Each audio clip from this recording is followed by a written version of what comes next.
Assalamualaikum warahmatullahi wabarakatuh. Alhamdulillahirabbil alamin wa bihi nasta'inu ala umurid dunya waddin. Wassalatu wassalamu ala sayyidina wa maulana Muhammadin sallallahu alaihi wasallam wa ala alihi wa ashabi ajmain, amma ba'd.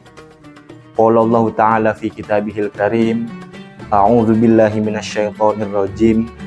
Bismillahirrahmanirrahim. Ya ayyuhalladzina amanu kutiba alaikumussyiyam kama kutiba alal ladzina min qablikum la'allakum tattaqun. Shadaqallahul azim wa shadaqa rasulun nabiyul karim wa nahnu ala dzalika minasyahidin wasyakirin. Kepada para kaum muslimin dan muslimat yang senantiasa diberikan rahmat, diberikan keberkahan di bulan yang suci ini, di bulan yang penuh dengan berkah ini, mari kita semua senantiasa meningkatkan rasa cinta kita kepada Allah Subhanahu wa taala serta kepada baginda Nabi Muhammad SAW sebagai bentuk kecintaan kita terhadap agama Islam, kepada bangsa Indonesia dan kepada tanah air yang sangat kita cintai. Ma'asyiral muslimin wal muslimat rahimakumullah. Berbicara mengenai tentang bulan Ramadan, tentu tidak terlepas dari bagaimana serta seberapa banyak hikmah dan kebaikan yang kita peroleh. Salah satunya yakni tentang beberapa kesunahan-kesunahan yang akan kita dapat ketika kita melaksanakannya. Seperti contoh, ketika kita malam hari setelah selesai melaksanakan sholat tarawih dan sholat witir, kita bertadarus Al-Quran, bertadabbur kepada Allah, zikir kepada Allah. Selain pada itu, setelahnya kita melaksanakan istirahat, kemudian terbangun di pukul 3 pagi sampai imsak kita melaksanakan sahur dengan tujuan untuk melaksanakan kesunahan yang telah ditetapkan oleh syariat agama Islam. Dengan begitu tentu tidak luput dari beberapa ketentuan-ketentuan syariat yang mana tradisi di Indonesia saat ini batas awal kita melaksanakan puasa adalah sampai dari terbit fajar shodiq sampai terbenamnya matahari atau adzan maghrib. Jadi tentu beberapa ulama mendefinisikan bahwa shaum secara lughah yakni imsak atau menahan. Secara lughah atau secara bahasa, baik itu dari kitab Fathul Qorib, Fathul Ain maupun Fathul Mu'in menyebutkan bahwa musonef mendefinisikan puasa sebagai imsak atau menahan. Sedangkan secara syara atau istilah, puasa yakni menahan diri dari segala sesuatu yang dapat membatalkannya. Diawali dari terbit fajar shodiq hingga sampai terbenamnya matahari. Selain daripada itu tentunya banyak lagi amaliyah-amaliyah yang dapat kita lakukan selama di bulan Ramadan ini. Bagaimana tidak, pahala serta balasan selama kita laksanakan di bulan Ramadan ini akan dilipat gandakan. Jadi sudah sepatutnya, mungkin karena memang perjuangannya sangat luar biasa di bulan Ramadan ini, sehingga oleh Allah dilipat gandakan. Akan tetapi demikian, tentu kita tidak lepas dari beberapa pertanyaan. Salah satunya yakni, lebih utama mana amal rahasia atau amal secara sirri dibandingkan dengan amal yang diketahui oleh banyak orang atau amal yang dikenal oleh banyak orang. Tentu di sini Hasan Sadzili memberikan fatwa, yang mana fatwa itu berawal dari sebuah pertanyaan untuk beliau, lebih utama mana amal sirri atau amal rahasia dibandingkan dengan amal yang dipertontonkan oleh banyak orang. Kemudian Hasan Sadzili menjawab, kalau untuk saat ini tentu amal yang terkenal itu lebih baik daripada amal rahasia. Karena dilihat banyak di zaman modern kelak, di zaman yang penuh dengan kecanggihan, penuh dengan digitalisasi, semua mudah kita akses. Jadi jika kita tidak mudah untuk memilih dan memilah mana yang baik dan mana yang buruk, maka kita akan terjebak di dalamnya. Alangkah bahayanya ketika kita melihat berbagai fenomena di berbagai macam sosial media, di berbagai macam media elektronik, menginfokan serta memberitakan kemaksiatan-kemaksiatan di mana-mana. Kemudian kita lebih milih melaksanakan ibadah secara sir. Maka secara logika atau secara analoginya, yang hanya terlihat atau nampak di depan mata hanya sebuah kemaksiatan. Karena kebaikan yang kita lakukan selama ini hanya siri atau rahasia. Sehingga Hasan Syadzili menyimpulkan bahwa sekarang sudah bukan saatnya lagi melaksanakan amaliyah kebaikan itu dirahasiakan. Jadi amal terkenal, amal yang dikenal dan diketahui oleh banyak orang itu lebih keren daripada amal secara sir. Itu yang pertama. Yang selanjutnya yakni mengenai beberapa ketentuan-ketentuan mengenai puasa bulan Ramadan.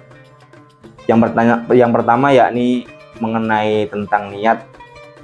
Tentu di dalam fikih disebutkan niat merupakan qasdu syai' muqtarinan bi fi'lihi, yakni menyengaja sesuatu bersamaan dengan pekerjaan tersebut. Kita ketahui bahwa seperti sholat, niat yang sebenarnya adalah bukan niat yang diucapkan di lisan, akan tetapi niat yang dimantapkan dalam hati, kemudian dilaksanakan bersamaan dengan kita melaksanakan takbiratul ihram. Itu sholat. Kemudian ada contoh lagi seperti ketika kita berwudu, maka niat yang sebetul-betulnya kita lakukan itu adalah ketika membasuh wajah. Karena memang membasuh wajah itu adalah rukun yang pertama di dalam amaliyah wudu. Jadi niat dalam wudu itu bukan dilakukan ketika membasuh kedua telapak tangan. Karena kita ketahui bersama bahwa membasuh kedua telapak tangan itu hanya sunnah. Nah, kemudian kedua hal tersebut atau kedua amaliyah tersebut tadi, sholat dan wudhu, sangat sinkron dengan makalah qasdu syai' muqtarinan bi fi'lihi. Jadi menyengaja sesuatu bersamaan dengan pekerjaannya atau ibadahnya. Akan tetapi sedikit berbeda dengan puasa Ramadan. Justru kalau puasa Ramadan ini ketika niatnya dilaksanakan di pagi hari atau setelah imsak, itu puasa Ramadannya menurut pendapat Imam Syafi'i itu tidak sah. Kecuali menurut pendapat mazhab lain seperti Imam Malik, itu boleh kita berniat di awal hari pertama puasa, itu niat untuk 1 bulan penuh. Jadi kalau menurut pendapat Imam Malik itu ketika kita sudah niat tersebut di awal bulan Ramadan, maka ketika di hari-hari Ramadan yang lain dan lupa niat, maka puasa kita akan tetap sah. Kemudian ada lagi pendapat dari Imam Hanafi. Ketika kita dalam keadaan lupa di malam harinya untuk niat puasa bulan Ramadan hari esok, maka di pagi harinya kita boleh melaksanakan niat tersebut. Artinya apa? Ketika seorang umat muslim bertekad melaksanakan sebuah ibadah terlebih puasa bulan Ramadan, tentu selalu banyak solusi ketika seseorang melakukan berbagai macam kesalahan. Terlebih manusia itu kan mahalul khata' wa nisyan, tempatnya lupa dan tempatnya atau pelaku utama sebagai kelalaian. Sehingga syariat Islam memberikan banyak solusi, memberikan banyak keringanan. Bahkan dalam satu riwayat pernah seorang sahabat akan melaksanakan sholat jamaah, kemudian ada seorang fulan pergi ke masjid membawa hewan gembala, sebut saja membawa seekor unta. Ketika jamaah akan segera dimulai, tiba-tiba untanya lari. Nah, kemudian mau tidak mau si fulan harus mengejar untanya tersebut. Nah, kemudian setelah si fulan telah mendapatkan hewan untanya tadi, kembali ke jamaah menjadi imam masbuk. Nah, setelah selesai sholat jamaah, kemudian sahabat yang menjadi imam tersebut sedikit mencaci atau mengumpat si fulan karena dianggap lebih mengutamakan harta duniawinya daripada mengutamakan sholat jamaah. Nah, kemudian singkat cerita, si fulan bertanya kepada Nabi, "Wahai Nabi, sebetulnya apakah tindakan ini saya benar? Ketika saya akan melaksanakan sholat jamaah sedangkan hewan piaraan saya saya kebetulan hanya memiliki 1 ekor unta, itu lepas. Apakah saya harus meneruskan sholat jamaah atau mengejar unta saya yang lepas itu tadi? Kemudian Nabi menjawab, untanya dulu dikejar.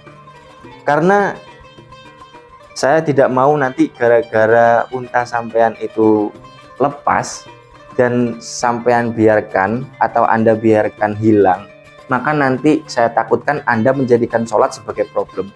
Gara-gara sholat unta Anda hilang, gara-gara sholat, gara-gara zikir harta Anda hilang. Jadi tetap prioritaskan harta, setelah itu baru kita menjadi makmum masbuk. Misalkan tidak kebagian waktu jamaah, ya sholat sedikit. Artinya bagaimana? Ketika sebuah hukum syariat itu memberikan solusi, kita tidak bisa menafikan beberapa hal yang menjadi keputusan umat muslim. Seperti itu tadi. Jadi alangkah bahayanya ketika seorang fulan itu tadi meneruskan jamaah dan untanya dibiarkan hilang. Maka si fulan itu tadi ketika pulang kembali ke keluarganya, maka keluarganya akan menganggap gara-gara sholat 1 unta si fulan itu tadi hilang. Maka Islam menegaskan bahwa jangan sampai syariat agama, jangan sampai amalia-amalia Islam itu menjadi problem. Gitu. Jadi syariat selalu memberikan solusi, memberikan jalan keluar ketika banyak polemik-polemik yang terjadi di masyarakat. Kemudian di contoh lain, ketika di bulan Ramadan ini kan kita pasti melaksanakan yang namanya sholat tarawih. Dan sholat tarawih itu variasi, ada yang melaksanakan 8 rakaat, 20 rakaat, bahkan ada yang sampai 30 rakaat kalau sampai kuat. Nah, kemudian misalkan kita tergolong dalam orang-orang yang istiqomah dalam melaksanakan sholat tarawih, itu kita tidak perlu menjustifikasi orang-orang yang lebih mengutamakan profesinya, yakni mereka bekerja di shift malam sampai tidak tarawih. Itu kita tidak perlu menjustifikasi bahwa mereka tidak mendapat keberkahan malam di bulan Ramadan. Artinya begini, alangkah lebih bahayanya ketika mereka lebih mengutamakan amalan sunnah seperti tarawih tadi itu dibandingkan dengan mencari nafkah untuk keluarga. Jadi Islam sangat memberikan kenyamanan, sangat memberikan banyak solusi untuk kita-kita yang tengah memiliki banyak kesibukan. Sehingganya Islam tidak pernah memberatkan, Islam tidak pernah menyurutkan kita dalam kita melaksanakan ibadah, sehingga kita faham bahwa Allah Subhanahu wa Ta'ala menjadikan agama Islam ini sebagai agama yang rahmatan lil alamin, yang mana itu sesuai dengan Asmaul Husna yang dimiliki oleh Allah, yakni Ar-Rahman Ar-Rahim, yang setiap kali kita mengucapkannya dalam lafal basmalah, Bismillahirrahmanirrahim, yang maha pengasih lagi maha penyayang. Kemudian selain daripada itu, tentunya jika kita membahas mengenai masalah fikih, tentu akan sangat banyak sekali mengenai bulan puasa Ramadan. Yakni salah satunya kita menyinggung tentang hal-hal yang dapat membatalkan puasa. Yakni salah satunya masuknya sesuatu benda, baik itu benda cair atau padat, ke jalan yang jalurnya itu ke jauh. Jauh itu adalah saluran yang langsung masuk ke lambung. Yang namanya lambung itu kan nanti pasti akan masuk ke saluran perut.